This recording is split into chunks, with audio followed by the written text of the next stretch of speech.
In this demo, we'll cover what you can do after successfully registering as a Qubetics service provider, managing node link, unlink requests, and creating subscription plans. Manage node operator requests.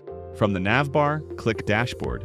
Here you'll see all requests raised by node operators to either link or unlink their node in your ecosystem. Select any request to take the appropriate action, approve or reject. Create subscription plans. Next, from the navbar, click Plans. Click Create Plan to open the Create Plan module. This module lets you configure subscription packages for dVPN node operators and end users. Enter plan details, plan price ticks, plan gigabytes, duration. Click Create, and a success pop-up confirms the plan has been created. View request history. You can also view your request history, including past requests raised by node operators and the actions you took. Each request record shows operator name, node address, node status, request type, and request status.